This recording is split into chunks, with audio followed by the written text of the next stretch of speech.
Jacob y Esaú. Hermanos y rivales.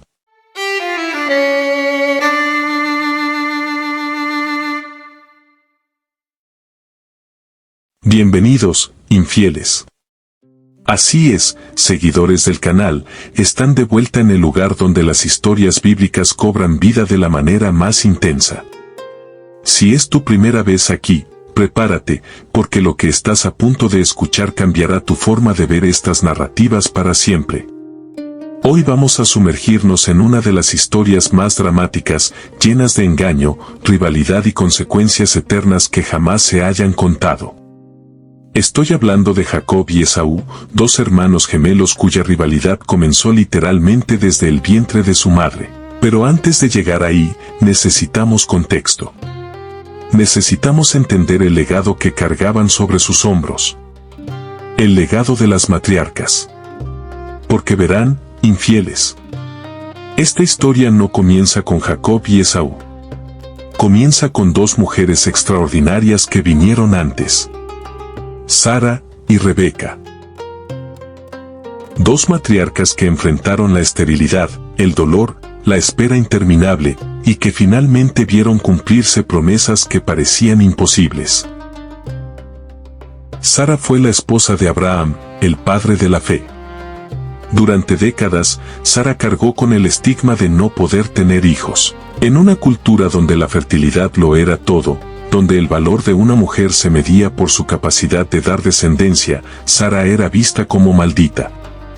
Imaginen la vergüenza, la desesperación. Año tras año, viendo cómo otras mujeres celebraban sus embarazos mientras su vientre permanecía vacío. La promesa de Dios a Abraham era clara: sería padre de naciones, sus descendientes serían tan numerosos como las estrellas del cielo. Pero había un problema gigantesco, infieles. Sara era estéril. Y no solo estéril, sino que ya era anciana. Cuando finalmente los ángeles le anunciaron que tendría un hijo, ella se rió. Se rió en la cara de lo divino. Porque a los 90 años, ¿quién en su sano juicio creería que podría concebir? Pero sucedió. Isaac nació. El hijo de la promesa, el hijo del milagro.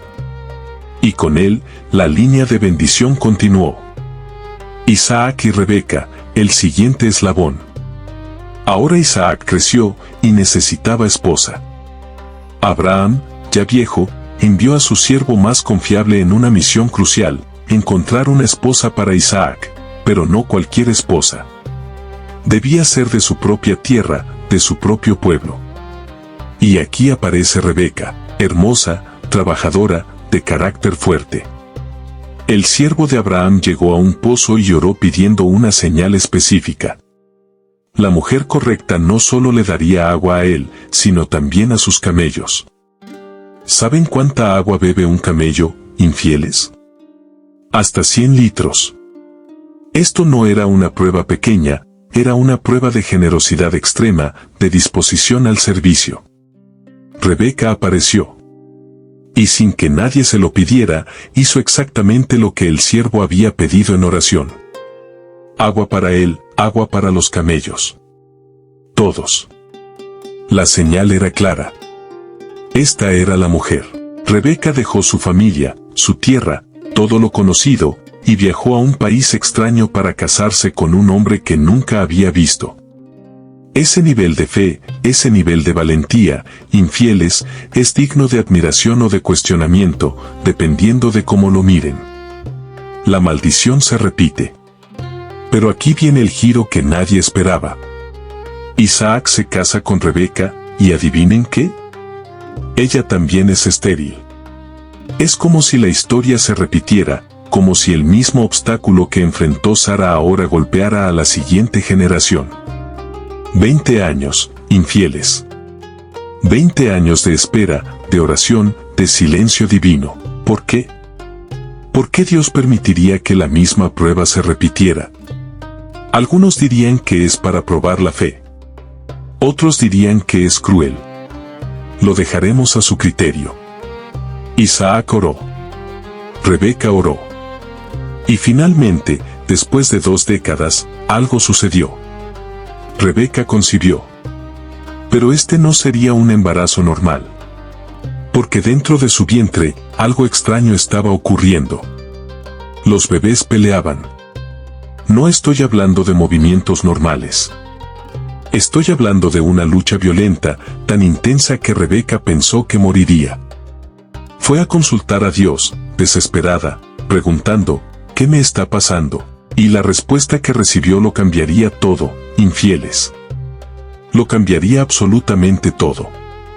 Dios le dijo, 2 naciones hay en tu vientre, 2 pueblos serán divididos desde tus entrañas. Un pueblo será más fuerte que el otro, y el mayor servirá al menor. Deténganse un momento. Procesen eso. Dios acaba de romper todas las reglas culturales de la época. En aquellos tiempos, el primogénito lo era todo.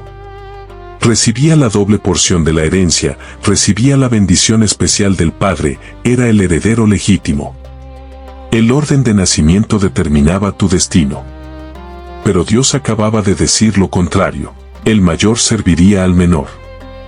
El sistema establecido sería invertido. Rebeca guardó esta profecía. La guardó en su corazón.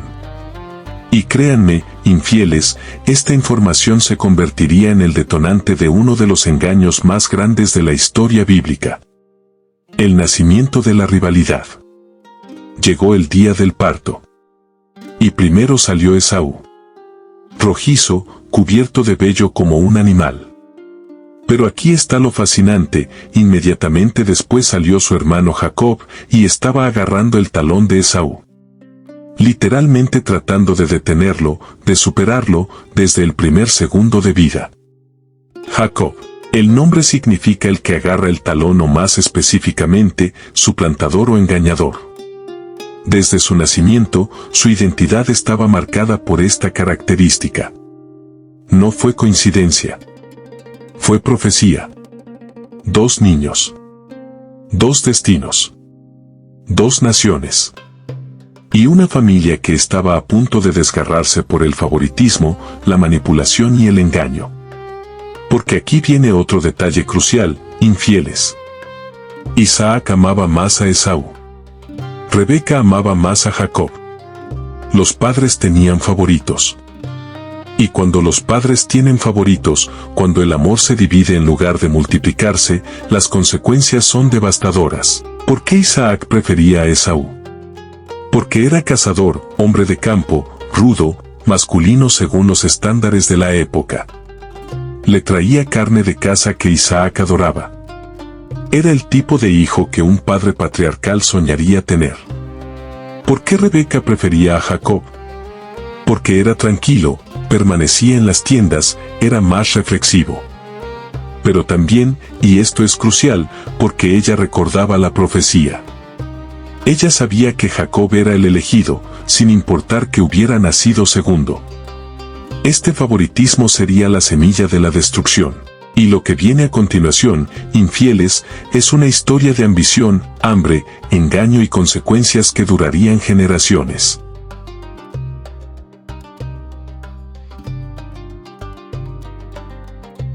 Infieles. Si pensaron que la rivalidad entre Jacob y Esaú era solo cosa de niños, prepárense, porque estamos a punto de ver cómo un plato de lentejas cambió el curso de la historia para siempre. Los gemelos crecieron. Esaú se convirtió en exactamente lo que prometía ser, un cazador experto, un hombre del campo, impulsivo, viviendo para el momento presente. Jacob, por otro lado, se quedaba cerca de casa, observando, calculando, esperando su momento. Y ese momento llegó un día aparentemente ordinario. El trato más desigual de la historia. Esaú regresó del campo exhausto, muriendo de hambre después de una jornada de caza. El texto bíblico dice que estaba agotado o desfallecido. Y allí estaba Jacob, cocinando un guiso de lentejas rojas. El aroma llenaba el aire. El estómago de Esaú rugía. «Dame de comer de ese guiso rojo», exigió Esaú. Ni siquiera lo llamó por su nombre. Solo ese guiso rojo. Estaba tan desesperado que no podía ni articular palabras completas. Y aquí, infieles, aquí es donde vemos la verdadera naturaleza de Jacob. Porque no dijo claro, hermano. No dijo por supuesto, siéntate y come. En lugar de eso, vio una oportunidad. Vio la debilidad de su hermano y decidió explotarla. Véndeme primero tu primogenitura, dijo Jacob. Frío. Calculador. Sin piedad. Piensen en lo que está pidiendo.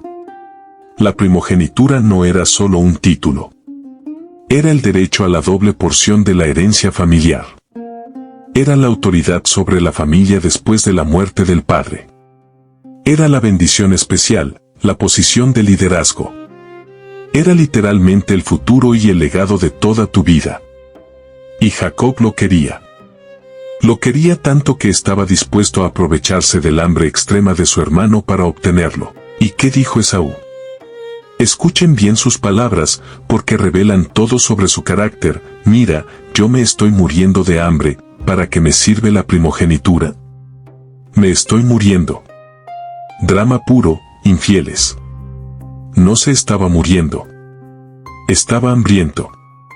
Hay una diferencia enorme. Pero Esaú era tan impulsivo, tan enfocado en la gratificación inmediata, que estaba dispuesto a cambiar su derecho de nacimiento, su futuro entero, por un plato de comida. Júrame lo primero, insistió Jacob. No iba a dejar esto al azar. Quería un compromiso legal, un juramento. Y Esaú juró. Vendió su primogenitura por lentejas. El texto bíblico termina este episodio con una línea devastadora. Así menospreció Esaú la primogenitura. La palabra menospreciar significa tratar como algo sin valor, como basura. Esaú literalmente tiró a la basura la bendición más grande de su vida por satisfacción inmediata. Las dos caras de la moneda. Ahora bien, infieles, aquí hay algo importante que analizar. Sí, Esaú fue impulsivo y necio. Pero Jacob fue manipulador y despiadado. Este no es un cuento con un héroe claro. Estos son dos hombres profundamente imperfectos, cada uno con sus propias fallas masivas. Jacob vio a su hermano vulnerable y lo explotó. No mostró compasión, no mostró amor fraternal.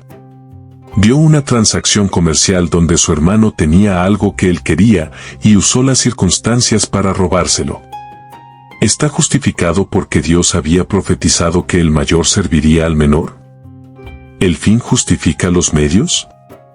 Estas son preguntas que ustedes, infieles, tendrán que responder por sí mismos. Lo que sí sabemos es esto: ese día algo se rompió. La relación entre los hermanos, que ya era tensa, acababa de cruzar una línea de la que no habría retorno. Y lo peor, lo absolutamente peor, es que esto era solo el comienzo. Los años pasaron. Isaac envejeció. Sus ojos se debilitaron hasta quedar prácticamente ciego. Y llegó el momento que todo primogénito esperaba, la bendición final del padre. En la cultura de esa época, la bendición del padre no era solo palabras bonitas. Se creía que tenían poder real, que lo que el padre declaraba sobre sus hijos se haría realidad. Era profecía, era transferencia de autoridad, era el momento más importante en la vida de un hijo. Isaac llamó a Esaú. «Hijo mío», le dijo, «ya soy viejo y no sé el día de mi muerte. Toma tus armas, tu aljaba y tu arco, sal al campo y cázame algún animal.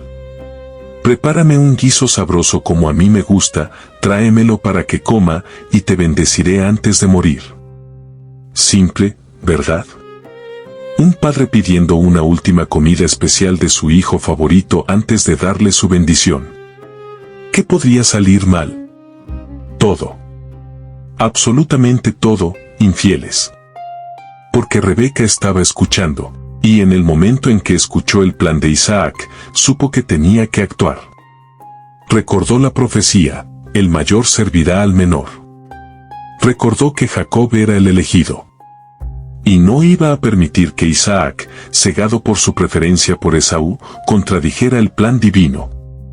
O al menos eso es lo que ella se dijo a sí misma.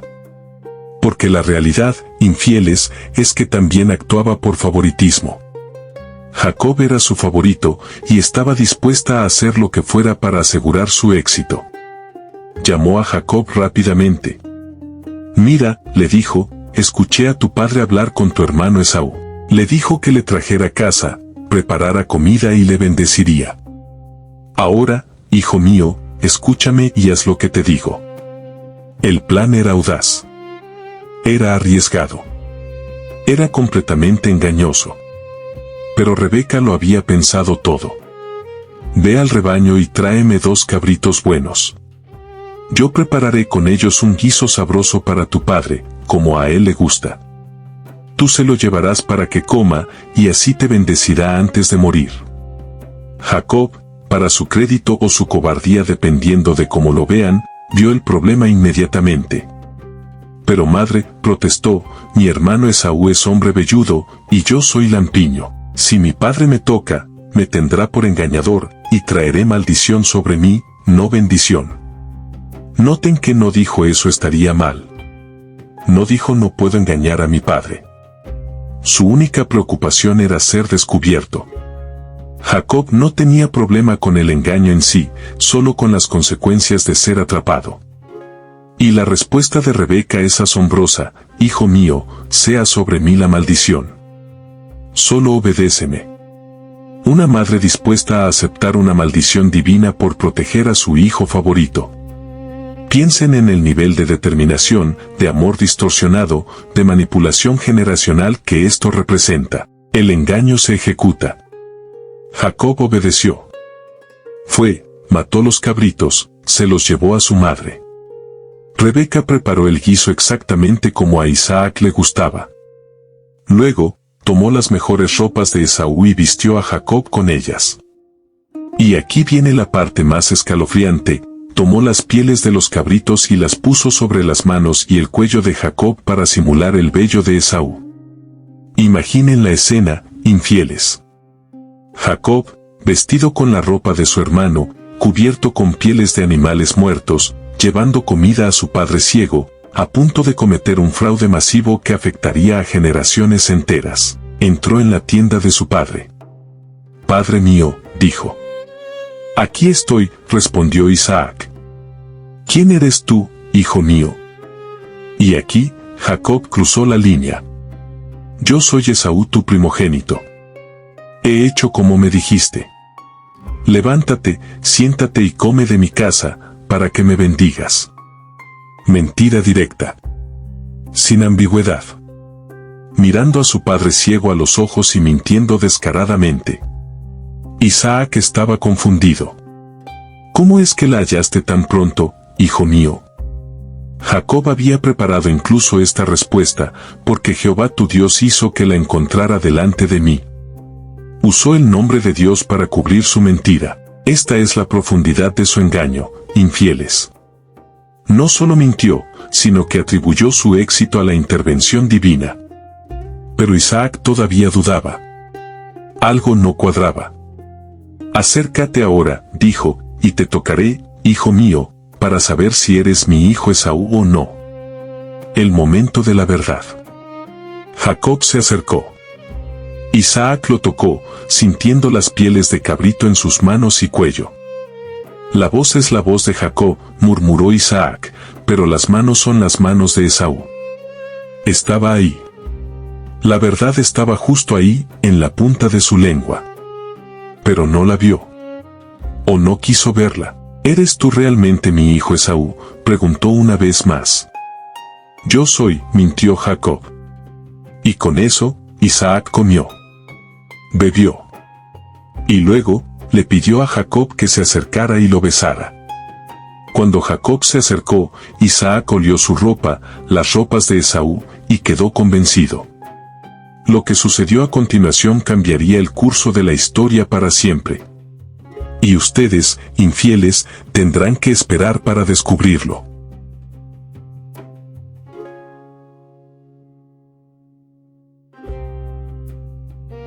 En el momento más crítico, Isaac está convencido de que Jacob es Esaú. la mentira ha funcionado. Y ahora viene la bendición, esas palabras que no pueden deshacerse, que tienen poder eterno. Isaac comenzó a hablar, y sus palabras iban a sellar destinos. Mira, el olor de mi hijo es como el olor del campo que Jehová ha bendecido. Dios te dé del rocío del cielo y de las grosuras de la tierra, abundancia de trigo y de mosto. Sírvante pueblos, y naciones se inclinen ante ti. Sé Señor de tus hermanos, y se inclinen ante ti los hijos de tu madre. Malditos los que te maldigan, y benditos los que te bendigan. Cada palabra era un decreto. Prosperidad. Poder. Autoridad sobre naciones. Dominio sobre sus propios hermanos. Protección divina. Todo lo que correspondía al primogénito, ahora estaba siendo transferido a Jacob a través del engaño más elaborado. Y tan pronto como Isaac terminó de bendecir a Jacob, tan pronto como Jacob salió de la presencia de su padre, ¿adivinen quién llegó? Esaú. El tiempo no podría haber sido más dramático si hubiera sido planeado por un guionista de Hollywood. Esaú acababa de terminar su cacería, había preparado el guiso exactamente como su padre lo pidió, y entró, completamente ajeno al robo que acababa de ocurrir. Levántate, padre mío, dijo Esaú, y come de la casa de tu hijo, para que me bendigas. Isaac se quedó helado. ¿Quién eres tú? Yo soy tu hijo, tu primogénito, Esaú. El silencio que siguió debe haber sido ensordecedor. Isaac comenzó a temblar. El texto dice que se estremeció con gran estremecimiento. La realidad de lo que había sucedido lo golpeó como un martillo. ¿Quién es el que vino antes y me trajo casa?, preguntó Isaac, su voz probablemente quebrándose. Comí de todo antes que tú vinieras, y lo bendije, y será bendito. Esas últimas palabras son cruciales, infieles, y será bendito. Isaac sabía que no podía deshacer lo que había hecho. Las palabras habían sido pronunciadas. La bendición había sido dada. Y en su cosmovisión, en su entendimiento de cómo funcionaba el universo, eso era irreversible. La reacción de Esaú fue visceral. Gritó. El texto dice que dio un muy grande y muy amargo grito. No fue solo sorpresa o decepción. Fue dolor existencial, la comprensión instantánea de que todo lo que era suyo por derecho de nacimiento, todo su futuro, acababa de serle arrebatado. Bendíceme también a mí, padre mío, rogó. Pero Isaac respondió con la verdad brutal, vino tu hermano con engaño y tomó tu bendición. Con razón se llama Jacob, gritó Esaú. Porque recuerden, infieles, el nombre Jacob significa suplantador o engañador. Esta es la segunda vez que me suplanta. Se llevó mi primogenitura, y ahora ha tomado mi bendición. Primera vez, las lentejas. Segunda vez, la bendición. Y Esaú finalmente conectó los puntos. Su hermano no era solo competitivo o ambicioso.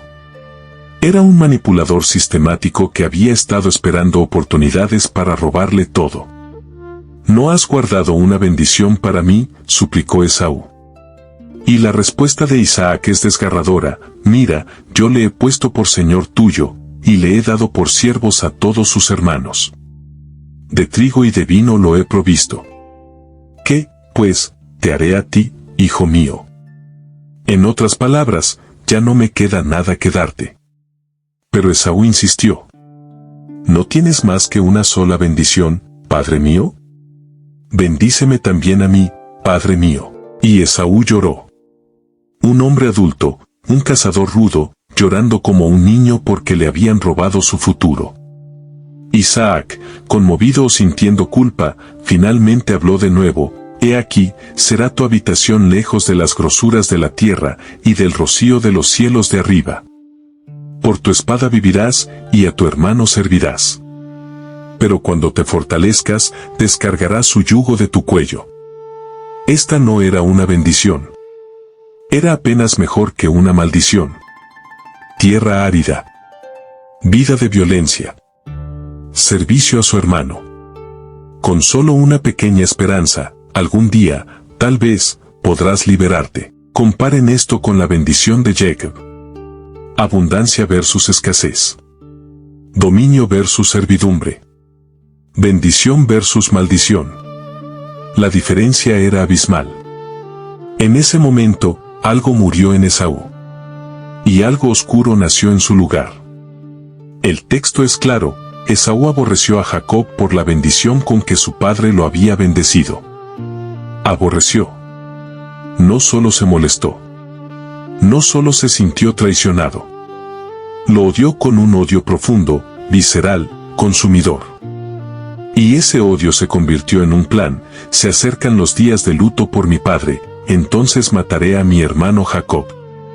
Esaú estaba planeando un asesinato. Solo estaba esperando que Isaac muriera para que el parricidio no se sumara al fratricidio. Tenía la decencia de esperar a que su padre estuviera muerto antes de matar a su hermano.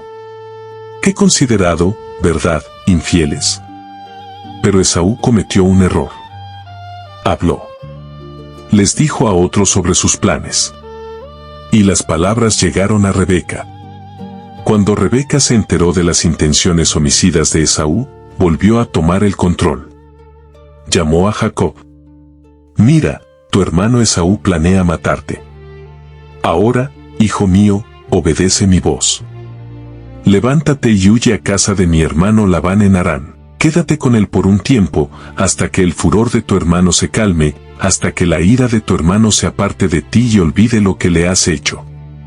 Entonces enviaré por ti. Un tiempo, dijo ella. Qué irónica es esa frase, infieles. Porque ese tiempo se convertiría en 20 años. 2 décadas enteras de exilio. Y Rebeca, que tanto amaba a Jacob, nunca lo volvería a ver. Moriría mientras él estaba lejos. Las consecuencias del engaño estaban comenzando a manifestarse. Una familia completamente destruida. 2 hermanos que se odiaban hasta el punto del asesinato. Un padre engañado. Una madre que perdería a su hijo favorito para siempre. Y todo por intentar forzar una profecía que Dios ya había declarado que se cumpliría. Pero Rebeca era astuta hasta el final. No iba a decirle a Isaac: Jacob tiene que huir porque Esaú quiere matarlo debido al engaño que orquesté. No. Necesitaba una razón más aceptable. Fue a Isaac y le dijo: estoy cansada de vivir por causa de las hijas de Ed. Si Jacob toma esposa de las hijas de Ed, como estás, de las hijas de esta tierra, ¿para qué quiero la vida? Era verdad que Esaú se había casado con mujeres de la tierra de Canaán, y esto había sido un dolor constante para Isaac y Rebeca. Las esposas de Esaú no compartían su fe, sus valores, su cultura. Había conflicto constante. Así que Rebeca usó esto como pretexto. Jacob necesita ir a encontrar una esposa apropiada de nuestra propia gente. E Isaac, todavía en la oscuridad sobre el verdadero peligro, estuvo de acuerdo. Llamó a Jacob, le dio otra bendición, esta vez conscientemente, y le dijo: no tomes mujer de las hijas de Canaán. Levántate, ve a Padán Aram, a casa de Betuel tu abuelo materno, y toma de allí una mujer de las hijas de Labán tu tío materno. Y añadió: el Dios omnipotente te bendiga, te haga fructificar y te multiplique, hasta que llegues a ser multitud de pueblos. Y te dé la bendición de Abraham, a ti y a tu descendencia contigo, para que heredes la tierra en que moras, que Dios dio a Abraham. Bendición tras bendición. La ironía es casi cruel. Jacob, el engañador, salía de casa cargado de bendiciones mientras Esaú, el engañado, se quedaba cargado de amargura. Y así Jacob partió. Solo. Huyendo, con nada más que un bastón y las ropas que llevaba puestas. El hombre que había conspirado para obtener riqueza y poder ahora huía como un refugiado. Caminó durante días. Y una noche, cuando el sol se puso, tomó una piedra, la puso como almohada, y se acostó a dormir en medio de la nada. Y esa noche, infieles, algo extraordinario sucedió. Algo que Jacob nunca esperó. porque estaba a punto de tener un encuentro que cambiaría su vida para siempre.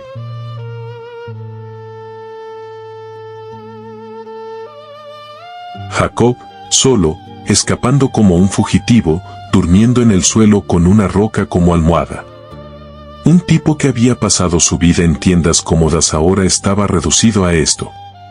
Las consecuencias de sus acciones lo habían llevado al desierto, literal y metafóricamente.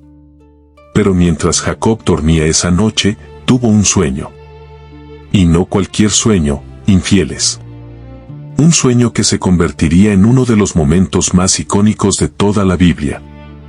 Vio una escalera. Estaba puesta en la tierra, pero su extremo superior tocaba el cielo. Y por ella, ángeles de Dios subían y descendían. Era una autopista cósmica, una conexión directa entre lo terrenal y lo divino, entre el mundo de los hombres y el reino de Dios. Y allí, en la parte superior de la escalera, estaba Jehová mismo. Piensen en esto por un momento. Jacob, el engañador, el manipulador, el que había mentido a su padre y robado a su hermano, estaba teniendo un encuentro directo con Dios. No porque lo mereciera. No porque fuera especialmente piadoso. Sino porque Dios había decidido encontrarse con él. Y Dios habló: yo soy Jehová, el Dios de Abraham tu padre, y el Dios de Isaac. La tierra en que estás acostado te la daré a ti y a tu descendencia. Tu descendencia será como el polvo de la tierra, y te extenderás al occidente, al oriente, al norte y al sur, y todas las familias de la tierra serán benditas en ti y en tu simiente. Era la misma promesa que se le había dado a Abraham, ahora confirmada para Jacob. Tierra. Descendencia innumerable. Bendición para todas las naciones. Todo lo que Jacob había tratado de obtener a través del engaño, Dios se lo estaba prometiendo gratuitamente. Pero había más. Y esta parte, infieles, esta parte es la que debe haber quebrado a Jacob. He aquí, yo estoy contigo, y te guardaré por donde quiera que fueres, y volveré a traerte a esta tierra, porque no te dejaré hasta que haya hecho lo que te he dicho.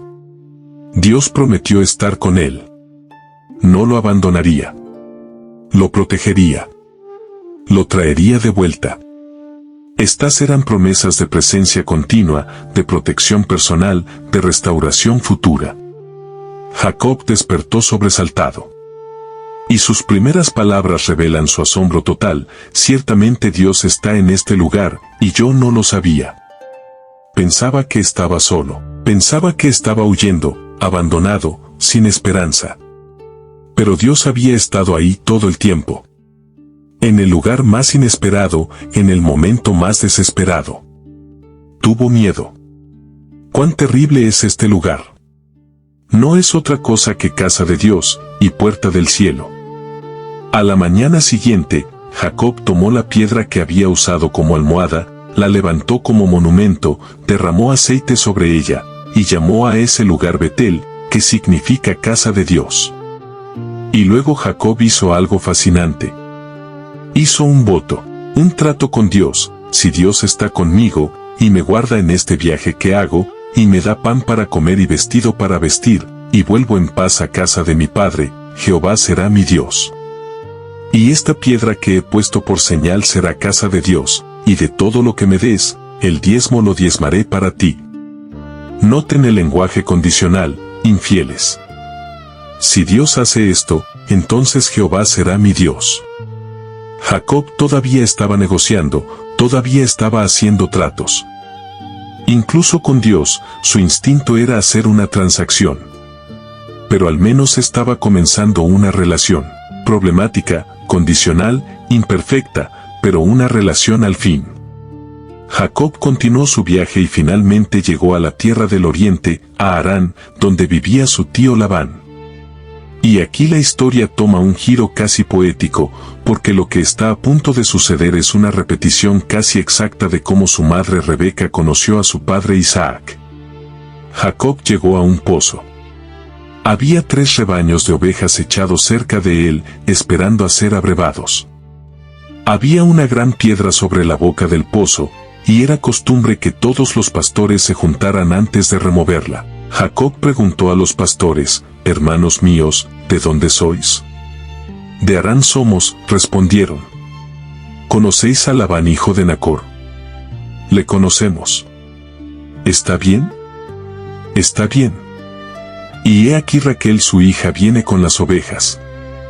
Y justo en ese momento, infieles, justo cuando pronunciaron su nombre, apareció Raquel.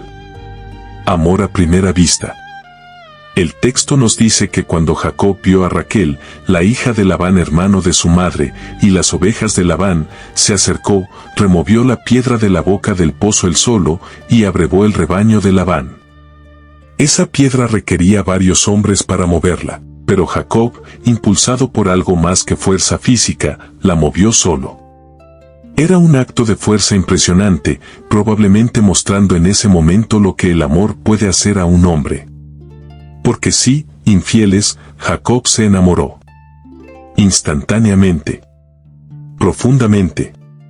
Completamente. Después de abrevar el rebaño, Jacob besó a Raquel y alzó su voz y lloró. Le dijo que era pariente de su padre, hijo de Rebeca. Y Raquel corrió a contarle a su padre. Cuando Labán escuchó las noticias sobre Jacob, su sobrino, corrió a encontrarlo, lo abrazó, lo besó, y lo llevó a su casa. Jacob le contó todo. Bueno, probablemente no todo, infieles. Dudo que le haya contado la parte del engaño en detalle. Pero le contó su historia, quién era, por qué estaba ahí. Y Labán dijo: «Ciertamente hueso mío y carne mía eres». Y Jacob se quedó con él durante un mes. Después de un mes, Labán le dijo a Jacob: «Por ser tú mi pariente, ¿me servirás de balde? Dime cuál será tu salario». Ahora, infieles, aquí necesitamos un poco de contexto. Labán tenía 2 hijas. Lea, la mayor, y Raquel, la menor. El texto nos dice algo muy específico: los ojos de Lea eran delicados, otras traducciones dicen débiles o sin brillo, pero Raquel era de lindo semblante y de hermoso parecer. En otras palabras, Raquel era hermosa, deslumbrante. Y Jacob la amaba. Así que cuando Labán preguntó qué salario quería, Jacob respondió sin dudar: «Yo te serviré 7 años por Raquel tu hija menor». 7 años. No pidió un salario mensual. No negoció términos. Ofreció 7 años de su vida por la mujer que amaba. Labán aceptó: «Mejor es que te la dé a ti, que darla a otro hombre. Quédate conmigo». Y así Jacob sirvió 7 años por Raquel. Y aquí viene una de las líneas más románticas de toda la Biblia: infieles, le parecieron como pocos días, porque la amaba. 7 años se sintieron como días. Eso es amor. Imaginen la dedicación. El trabajo duro bajo el sol. El cuidado de los rebaños. La paciencia. Todo mientras veía a Raquel cada día, trabajando hacia el momento en que finalmente sería suya. Finalmente llegaron los 7 años. Jacob fue a Labán y le dijo: «Dame mi mujer, porque mi tiempo se ha cumplido». Labán hizo una gran fiesta. Invitó a toda la gente del lugar. Hubo celebración, comida, vino. Mucho vino. Y cuando llegó la noche, Labán tomó a su hija y la llevó a Jacob. Y Jacob se acostó con ella. Pero a la mañana siguiente, cuando llegó la luz del día, Jacob vio a la mujer junto a él y descubrió algo que lo destrozó. No era Raquel. Era Lea. El grito de Jacob debe haber resonado por todo el campamento. Fue corriendo a Labán, furioso, traicionado, indignado. «¿Qué es esto que me has hecho?», gritó. «¿No te he servido por Raquel? ¿Por qué, pues, me has engañado?» Escuchen esa palabra, infieles: engañado. La misma palabra que se usó cuando Jacob engañó a Isaac. El engañador acababa de ser engañado. La respuesta de Labán fue calmada, casi burlona: «No se hace así en nuestro lugar, que se dé la menor antes de la primogénita». La menor antes de la primogénita. Las palabras deben haber golpeado a Jacob como un martillo.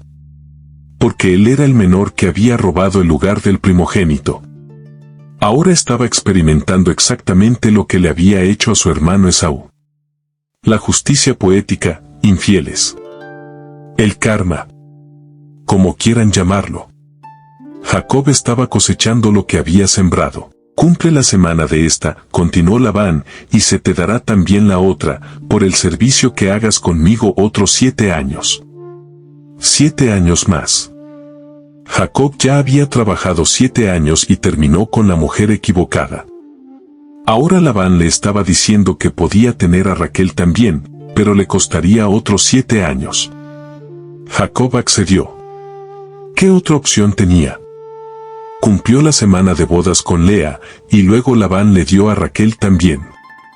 Y el texto nos dice algo desgarrador: Jacob amó también a Raquel más que a Lea. Lea sabía que era la segunda opción. Sabía que no era amada. Sabía que su hermana menor había robado el corazón del hombre que ahora era su esposo. Y ese conocimiento la perseguiría todos los días de su vida. Ahora Jacob tenía 2 esposas. 2 hermanas. Y un favoritismo brutal que repetiría el patrón de su propia familia. Pero Dios vio la aflicción de Lea. Vio que no era amada. Y le dio algo que Raquel no tenía: fertilidad. Lea concibió y dio a luz un hijo. Lo llamó Rubén, diciendo: porque ha mirado Jehová mi aflicción, ahora, por tanto, me amará mi marido. ¿Ven la tristeza en esas palabras, infieles? Pensaba que un hijo ganaría el amor de Jacob. Concibió de nuevo y dio a luz a Simeón, diciendo: por cuanto oyó Jehová que yo era menospreciada, me ha dado también este. Menospreciada. Esa es la palabra que ella usaba para describir su existencia. Concibió otra vez y dio a luz a Leví, diciendo: ahora esta vez se unirá mi marido conmigo, porque le he dado 3 hijos. 3 hijos. Y todavía esperaba que Jacob la amara. Concibió una vez más y dio a luz a Judá, diciendo finalmente: esta vez alabaré a Jehová. Con el 4º hijo, Lea finalmente dejó de buscar el amor de Jacob y comenzó a alabar a Dios. Era un cambio pequeño pero profundo. Había encontrado su valor en algo más que en el amor de un hombre que nunca la amaría. Mientras tanto, Raquel, la amada, la hermosa, no podía concebir. Y esto la estaba destruyendo por dentro. Jacob, atrapado entre 2 hermanas, Lea, quien le daba hijos pero no tenía su amor, y Raquel, quien tenía su amor pero no podía darle hijos. Y esta situación, seguidores del canal, está a punto de volverse absolutamente caótica. Raquel vio que no daba hijos a Jacob. Y la envidia la consumía. Cada vez que veía a Lea embarazada, cada vez que escuchaba el llanto de un nuevo bebé, algo se rompía dentro de ella. Finalmente, fue a Jacob con desesperación y demandó: dame hijos, o si no, me muero. Piensen en la ironía, infieles. Raquel estaba usando casi las mismas palabras que Esaú había usado años atrás: me estoy muriendo. Drama. Exageración. Pero dolor real. La respuesta de Jacob fue áspera: ¿soy yo acaso Dios, que te impidió el fruto de tu vientre? Jacob estaba frustrado. Amaba a Raquel, pero no podía darle lo único que ella realmente quería. Entonces Raquel tuvo una idea. Si ella no podía tener hijos, usaría a su sierva como sustituta. He aquí mi sierva Bilha, le dijo a Jacob. Llégate a ella, y dará a luz sobre mis rodillas, y yo también tendré hijos de ella. Era una práctica común en esa cultura, pero eso no significa que fuera menos complicado. Jacob aceptó, y Bilha concibió y dio a luz un hijo. Raquel lo llamó Dan, diciendo: me juzgó Dios, y también oyó mi voz, y me dio un hijo. Bilha concibió de nuevo y dio a luz un segundo hijo. Raquel lo llamó Neftalí, diciendo: con luchas de Dios he contendido con mi hermana, y he vencido. He vencido. Como si esto fuera una competencia. como si los hijos fueran marcadores en un juego. La toxicidad de esta familia era increíble. Cuando Lea vio que había dejado de dar a luz, hizo exactamente lo mismo. Le dio su sierva Zilpa a Jacob. Zilpa dio a luz un hijo, y Lea lo llamó Gad, diciendo, vino la ventura. Zilpa dio a luz un segundo hijo, y Lea lo llamó Aser, diciendo, para dicha mía, porque las mujeres me dirán dichosa. Ahora Jacob tenía 4 mujeres dándole hijos. Esto era una locura absoluta, infieles. Pero la historia se pone aún más extraña. Durante la época de la siega del trigo, Rubén, el hijo mayor de Lea, salió al campo y encontró mandrágoras. Las mandrágoras eran consideradas plantas afrodisíacas y que ayudaban con la fertilidad. Rubén se las llevó a su madre Lea, y cuando Raquel se enteró, fue inmediatamente a pedirlas. Te ruego que me des de las mandrágoras de tu hijo, le dijo a Lea. Y aquí, infieles, aquí es donde vemos cuánto dolor y resentimiento se había acumulado en Lea. Su respuesta fue brutal, es poco que hayas tomado mi marido, sino que también te has de llevar las mandrágoras de mi hijo. Ahí está. La verdad saliendo a la superficie. Tomaste mi marido. Porque para Lea, Raquel le había robado a Jacob, le había robado el amor que debería haber sido suyo como esposa legítima. Raquel, desesperada, negoció, pues dormirá contigo esta noche por las mandrágoras de tu hijo. Lean eso de nuevo, infieles. Las 2 hermanas estaban negociando el acceso sexual a su esposo compartido. Raquel esencialmente estaba comprando una noche con Jacob a cambio de plantas. Cuando Jacob vino del campo esa noche, Lea salió a encontrarlo y le dijo, a mí has de entrar, porque a la verdad te he alquilado por las mandrágoras de mi hijo. Te he alquilado. Como si Jacob fuera una propiedad. Y Jacob, aparentemente sin ninguna voz en el asunto, durmió con Lea esa noche. Dios oyó a Lea, y ella concibió y dio a luz un 5.º hijo, Isacar. Luego un 6.º, Zabulón. Y finalmente, una hija llamada Dina. Y entonces, después de años de espera, de lágrimas, de humillación, Dios finalmente se acordó de Raquel. Escuchó su oración y abrió su matriz. Raquel concibió y dio a luz un hijo.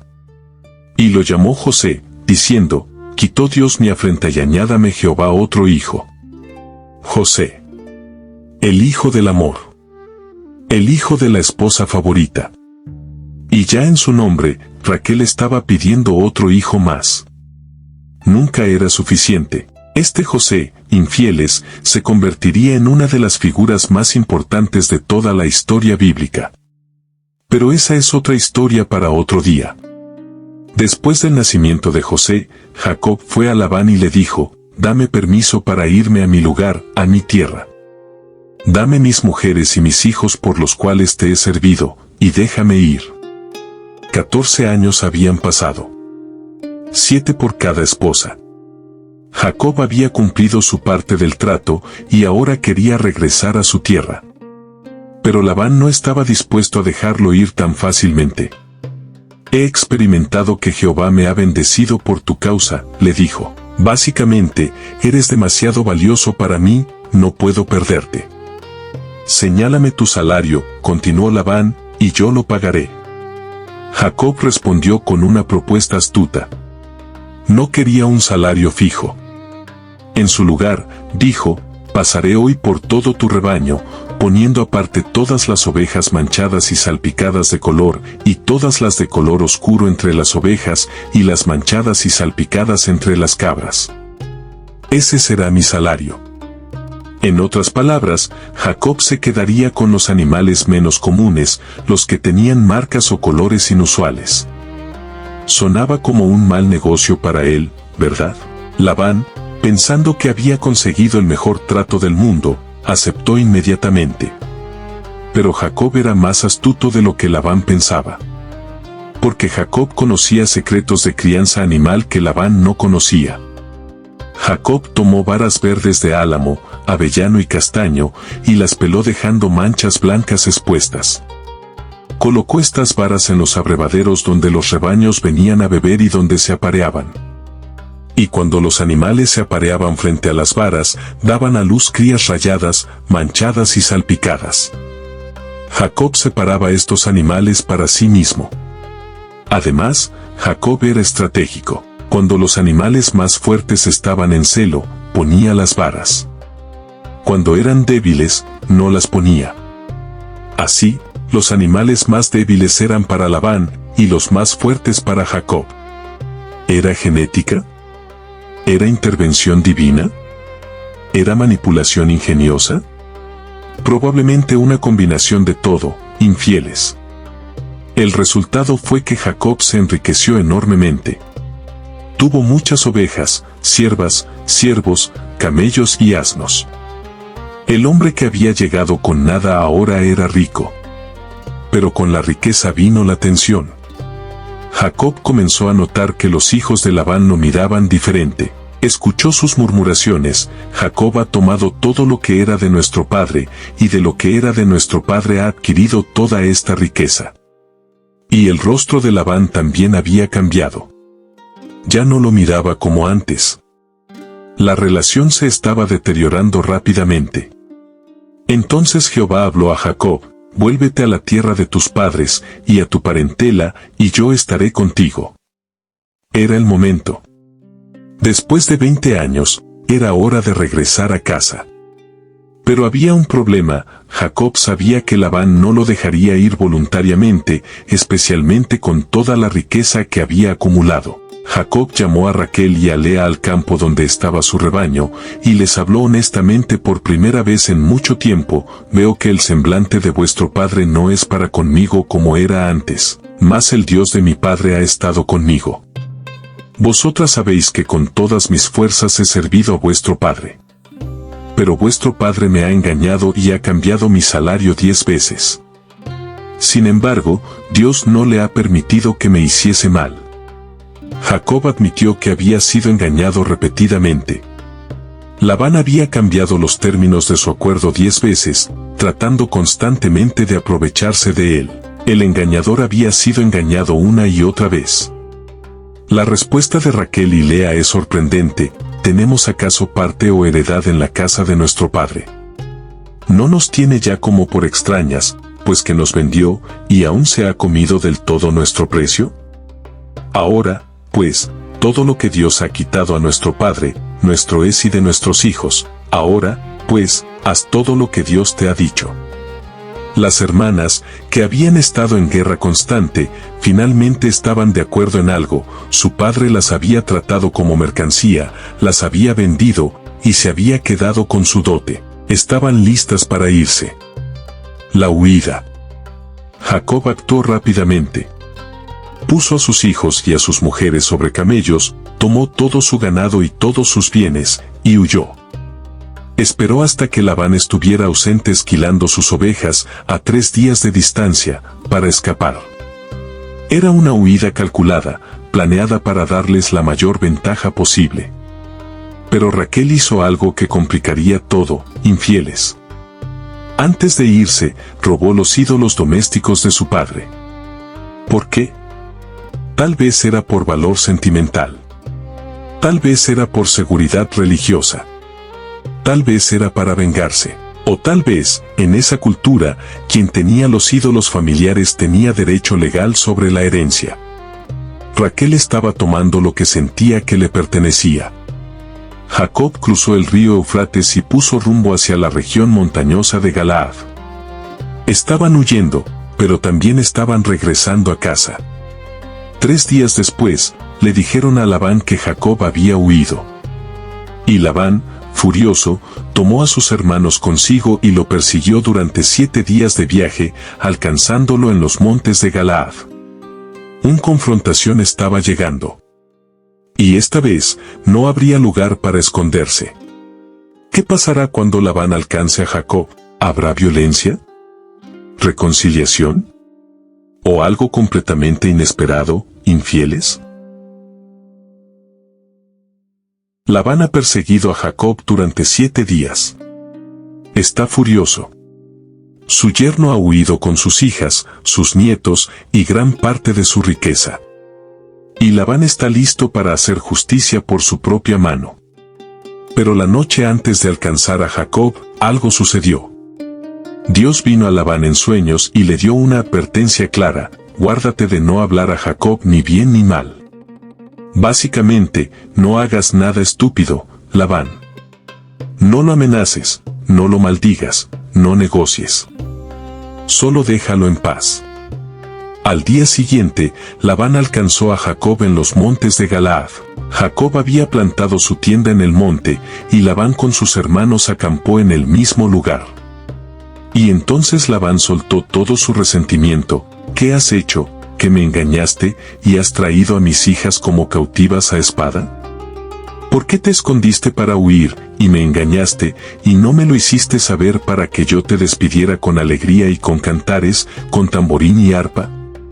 Ni siquiera me dejaste besar a mis hijos y a mis hijas. Ahora, locamente has hecho. Escuchen el lenguaje manipulador, infieles. Labán estaba haciendo que Jacob pareciera el villano. Me engañaste. Esto viniendo del hombre que había engañado a Jacob repetidamente durante 20 años, cambiando su salario 10 veces. Pero luego Labán reveló la verdadera razón de su enojo. Poder hay en mi mano para hacerte mal, mas el Dios de tu padre me habló anoche diciendo: guárdate de no hablar a Jacob ni bien ni mal. Poder hay en mi mano para hacerte mal. Era una amenaza apenas velada. Podría destruirte ahora mismo, pero Dios me lo impidió. Continuó: ya que te ibas porque tenías deseo de la casa de tu padre, ¿por qué me hurtaste mis dioses? Ahí está. Los ídolos. Eso era lo que realmente le importaba a Labán. No tanto sus hijas o nietos, sino sus dioses robados. Jacob, completamente ignorante de lo que Raquel había hecho, respondió con confianza: porque tuve miedo, pues dije que quizás me quitarías por fuerza tus hijas. Aquel en quien hallares tus dioses, no viva. Delante de nuestros hermanos reconoce lo que yo tuviere tuyo, y llévatelo. No viva.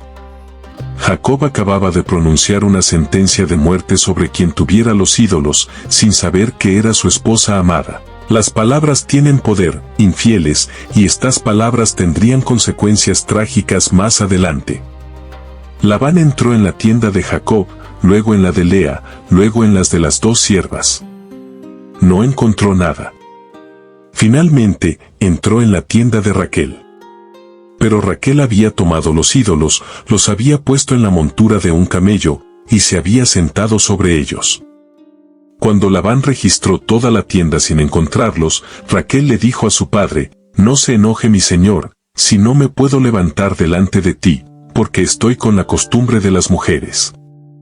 Estaba mintiendo sobre estar menstruando, y según las leyes de pureza de esa época, esto haría que Labán no quisiera acercarse más.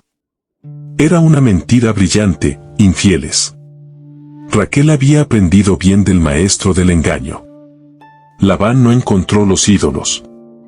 Y aquí, después de 20 años de aguantar, Jacob finalmente explotó. Se enojó y comenzó a confrontar a Labán: ¿cuál es mi transgresión? ¿Cuál es mi pecado, para que con tanto ardor me hayas perseguido? Has registrado todos mis enseres. ¿Qué has hallado de todos los enseres de tu casa? Ponlo aquí delante de mis hermanos y de los tuyos, y juzguen entre nosotros ambos. Jacob luego procedió a descargar 20 años de frustración: estos 20 años he estado contigo, tus ovejas y tus cabras nunca abortaron, ni yo comí carnero de tus ovejas. Nunca te traje lo arrebatado por las fieras, yo pagaba el daño. Lo hurtado, así de día como de noche, de mi mano lo requerías. De día me consumía el calor, y de noche la helada, y el sueño huía de mis ojos. Así he estado 20 años en tu casa, 14 años te serví por tus 2 hijas, y 6 años por tu ganado, y has cambiado mi salario 10 veces. 20 años. Cada palabra goteaba con dolor, con sacrificio, con resentimiento acumulado. si el Dios de mi padre, el Dios de Abraham y el terror de Isaac, no hubiera estado de mi parte, de cierto me enviarías ahora con las manos vacías. Mi aflicción y el trabajo de mis manos vio Dios, y te reprendió anoche. Jacob finalmente dijo su verdad. Y era devastadora. Labán, sin respuesta real, cambió de táctica: las hijas son hijas mías, los hijos son hijos míos, las ovejas son ovejas mías, y todo lo que tú ves es mío.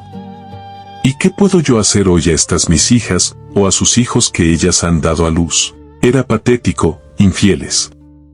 Un último intento de afirmar autoridad cuando claramente no tenía ninguna. Ven, pues, ahora, y hagamos pacto tú y yo, propuso Labán, y sea por testimonio entre nosotros dos. Jacob tomó una piedra y la levantó por señal. Dijo a sus hermanos que juntaran piedras, e hicieron un montón. Comieron allí sobre aquel montón, estableciendo un pacto con una comida ceremonial. Labán lo llamó en arameo Jegar Sahadutá, montón del testimonio, y Jacob lo llamó en hebreo Gald, mismo significado. También fue llamado Mispa, que significa atalaya, porque Labán dijo: atalaye Jehová entre tú y yo, cuando nos apartemos el uno del otro. Labán estableció los términos: si afligieres a mis hijas, o si tomares otras mujeres además de mis hijas, nadie está con nosotros, mira, Dios es testigo entre nosotros dos. También dijo: he aquí este montón de piedras, y he aquí esta señal, que he erigido entre tú y yo. Testigo sea este montón, y testigo sea esta señal, que ni yo pasaré de este montón para ir a ti, ni tú pasarás de este montón y de esta señal para venir a mí, para mal. Era una línea en la arena. Un límite permanente. No cruces hacia mi territorio con malas intenciones, y yo no cruzaré hacia el tuyo. Jacob juró por el terror de Isaac su padre. Ofreció un sacrificio en el monte, llamó a sus hermanos a comer pan, y permanecieron aquella noche en el monte. A la mañana siguiente, Labán se levantó temprano, besó a sus hijos y a sus hijas, los bendijo, y regresó a su lugar. Y así, después de 20 años de manipulación mutua, de engaños, de conflicto, Jacob y Labán se separaron. Para siempre. Jacob continuó su camino, pero ahora enfrentaba un terror mucho mayor que Labán. Esaú. Su hermano. El hombre que había jurado matarlo. El hombre a quien había robado todo. Y Jacob estaba regresando directamente a su territorio. El texto nos dice que le salieron al encuentro ángeles de Dios. Fue como si Dios estuviera diciéndole: no estás solo. Estoy contigo. Jacob dijo cuando los vio: campamento de Dios es este. Y llamó el nombre de aquel lugar Mahanaim, que significa dos campamentos, el campamento de Jacob y el campamento angelical de Dios. Pero a pesar de esta visión reconfortante, el miedo de Jacob era palpable. Envió mensajeros delante de él a su hermano Esaú, a la tierra de Seir, el campo de Edom, con instrucciones específicas: así diréis a mi señor Esaú, así dice tu siervo Jacob, con Labán he morado, y me he detenido hasta ahora, tengo vacas, asnos, ovejas, siervos y siervas, y envío a decirlo a mi señor, para hallar gracia en tus ojos. Noten el lenguaje humilde, infieles. Mi señor Esaú y tu siervo Jacob. El hombre que robó la bendición de ser señor sobre su hermano ahora se estaba llamando a sí mismo siervo. Los mensajeros regresaron con noticias que helaron la sangre de Jacob: vinimos a tu hermano Esaú, y él también viene a recibirte, y 400 hombres con él. 400 hombres. Un ejército. Jacob tuvo gran temor, y se angustió. Jacob dividió el pueblo que tenía consigo, las ovejas, las vacas y los camellos, en 2 campamentos, diciendo: si Esaú viene contra un campamento y lo ataca, el otro campamento que queda podrá escapar. Era una estrategia de supervivencia. Si Esaú atacaba, al menos la mitad de su familia y posesiones podrían escapar. Luego Jacob hizo algo que nunca antes había hecho con tanta intensidad: oró. Dios de mi padre Abraham, y Dios de mi padre Isaac, Jehová, que me dijiste, vuélvete a tu tierra y a tu parentela, y yo te haré bien. Menor soy que todas las misericordias y que toda la verdad que has usado para con tu siervo, pues con mi cayado pasé este Jordán, y ahora he llegado a hacer 2 campamentos. Líbrame ahora de la mano de mi hermano, de la mano de Esaú, porque le temo, no venga acaso y me hiera la madre con los hijos. Y tú has dicho, yo te haré bien, y tu descendencia será como la arena del mar, que no se puede contar por la multitud. Era una oración desesperada, honesta. Jacob admitió su miedo, recordó las promesas de Dios y suplicó por liberación. Pero Jacob no solo oró. También preparó un regalo masivo para Esaú. 200 cabras y 20 machos cabríos, 200 ovejas y 20 carneros, 30 camellas paridas con sus crías, 40 vacas y 10 novillos, 20 asnas y 10 borricos. Los dividió en grupos separados y los puso en mano de sus siervos, diciendo, pasad delante de mí, y poned espacio entre manada y manada. Al primer grupo le ordenó, si Esaú mi hermano te encuentra, y te pregunta, ¿de quién eres? ¿A dónde vas? ¿Para quién es esto que llevas delante de ti? Entonces dirás, es un presente de tu siervo Jacob, que envía a mi señor Esaú, y he aquí también él viene detrás de nosotros. La misma instrucción dio al segundo, al tercero, y a todos los que iban tras aquellas manadas. Era psicología, infieles, ola tras ola de regalos, cada una recordándole a Esaú tu siervo Jacob, cada una ablandando potencialmente su corazón antes de que finalmente se encontraran cara a cara. Apaciguaré su ira con el presente que va delante de mí, pensó Jacob, y después veré su rostro, quizá le seré acepto.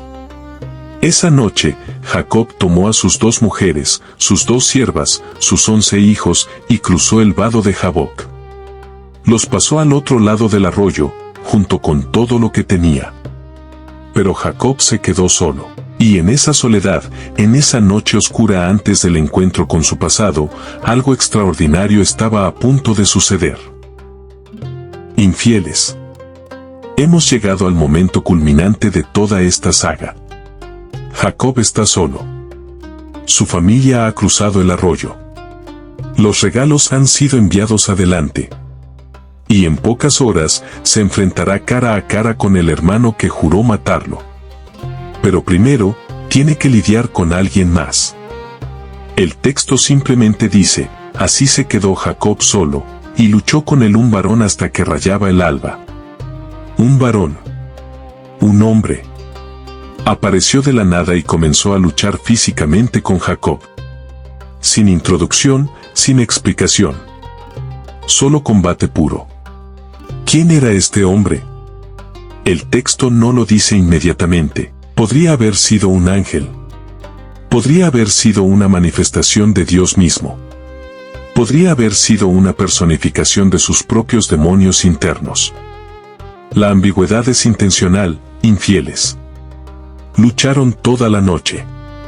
Jacob, el manipulador, el que siempre había usado su astucia en lugar de la fuerza, ahora estaba en un combate físico brutal que duraba horas.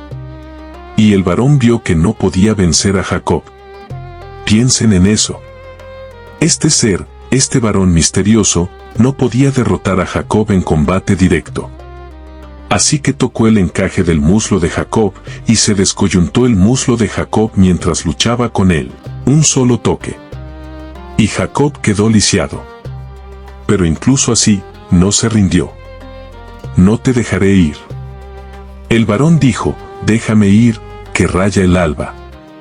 Pero Jacob respondió con palabras que definirían su transformación, no te dejaré ir, si no me bendices.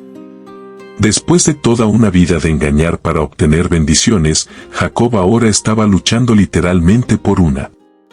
Y se rehusaba a rendirse, incluso herido, incluso lisiado.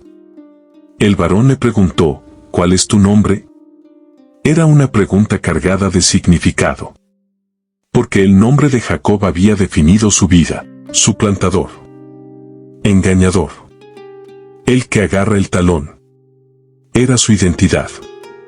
Jacob respondió. Y entonces vino el momento transformador, no se dirá más tu nombre Jacob, sino Israel, porque has luchado con Dios y con los hombres, y has vencido.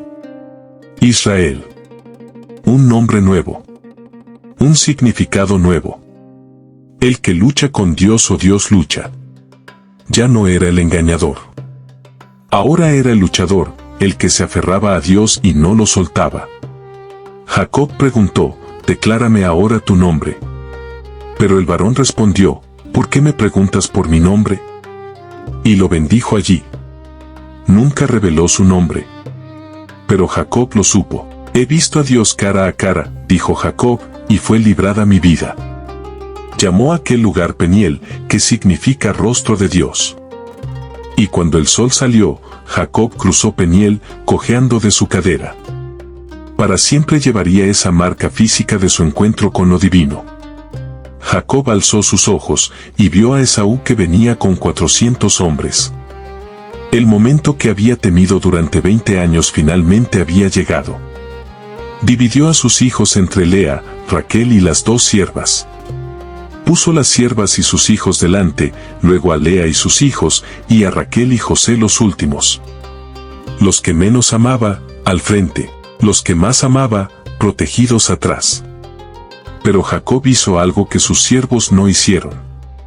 Él mismo pasó delante de todos ellos, y se inclinó a tierra 7 veces hasta que llegó a su hermano. 7 veces. La humillación total.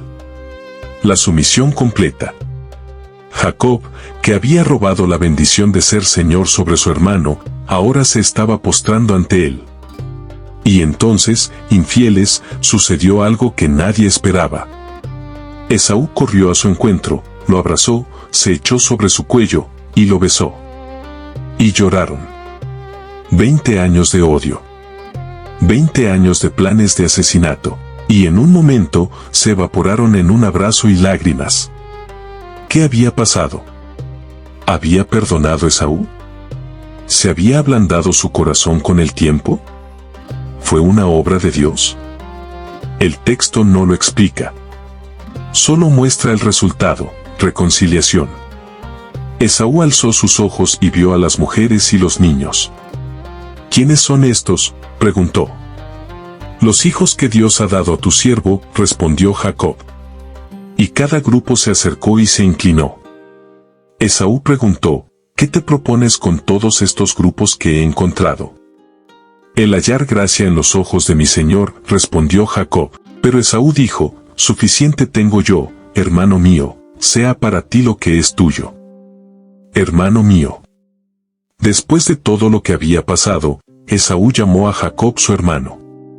Jacob insistió, no, yo te ruego, si he hallado ahora gracia en tus ojos, acepta mi presente de mi mano, pues que he visto tu rostro como si hubiera visto el rostro de Dios, y has quedado complacido conmigo. Acepta, te ruego, mi presente que te he traído, porque Dios me ha hecho merced, y todo lo que hay aquí es mío. He visto tu rostro como si hubiera visto el rostro de Dios. ¡Qué línea tan profunda, infieles! La noche anterior, Jacob literalmente luchó con Dios. Ahora, ver el rostro perdonador de su hermano era igualmente divino. Jacob insistió tanto que Esaú finalmente aceptó. Esaú dijo, anda, vamos, y yo iré delante de ti. Pero Jacob respondió con cautela, mi señor sabe que los niños son tiernos, y que tengo ovejas y vacas paridas, y si las fatigan, en un día morirán todas. Pase ahora mi señor delante de su siervo, y yo me iré poco a poco al paso del ganado que va delante de mí, y al paso de los niños, hasta que llegue a mi señor en Seir. Era una excusa diplomática, infieles. Jacob no tenía intención de ir a Seir, al territorio de Esaú. Todavía había desconfianza. Todavía había precaución. Esaú ofreció dejar parte de su gente con Jacob, pero Jacob declinó, ¿para qué esto? Halle yo gracia en los ojos de mi señor. Y así Esaú se volvió aquel día por su camino a Seir. Y Jacob fue a Sucot, construyó allí una casa, e hizo cabañas para su ganado. Los hermanos se habían reconciliado, pero aún eligieron vivir separados. Algunas heridas, incluso cuando perdonadas, dejan cicatrices que hacen imposible la cercanía total. Jacob finalmente llegó a la ciudad de Siquem, en tierra de Canaán, cuando venía de Padán Aram. Acampó delante de la ciudad, compró una parcela del campo donde plantó su tienda y erigió allí un altar al cual llamó el Elohe Israel, Dios, el Dios de Israel. Ya no era el Dios de Abraham o el Dios de Isaac solamente. Ahora era también el Dios de Israel. Jacob había tomado posesión de su nueva identidad y de su relación personal con Dios. Después de 20 años, Jacob había regresado a la tierra prometida. Ya no era el joven engañador que había huido. Era un hombre transformado, con 12 hijos que se convertirían en las 12 tribus de Israel, con riqueza, con experiencia, con cicatrices tanto físicas como emocionales. Había sido engañado por Labán como él había engañado a otros. Había trabajado 14 años por amor. Había luchado con Dios mismo y sobrevivido. Había enfrentado a su pasado en la forma de su hermano y encontrado perdón donde esperaba muerte. Y aquí estamos, infieles, al final de esta saga extraordinaria. ¿Qué aprendemos de Jacob y Esaú? Que las decisiones tienen consecuencias que persisten durante décadas. Que el favoritismo de los padres puede destruir a las familias. Que el engaño, incluso cuando parece exitoso, eventualmente se vuelve contra ti. Que Dios puede trabajar a través de personas profundamente imperfectas. Que la reconciliación es posible incluso después de 20 años de odio. Que la transformación real a menudo viene con dolor, con lucha, con cicatrices permanentes. Que a veces tienes que luchar con Dios para recibir su bendición. Jacob no fue un héroe en el sentido tradicional.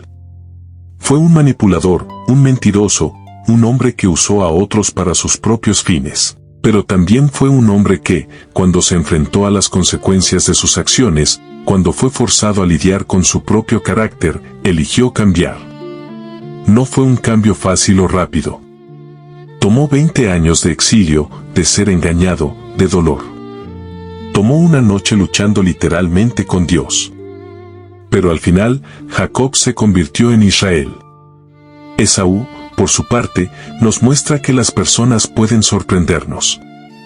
El hermano que juró venganza eligió el perdón. El hombre que fue robado eligió la gracia. A veces, las personas que escribimos como villanas en nuestras historias resultan ser más nobles que nosotros mismos. La historia no termina aquí, por supuesto. Jacob vivió muchos años más.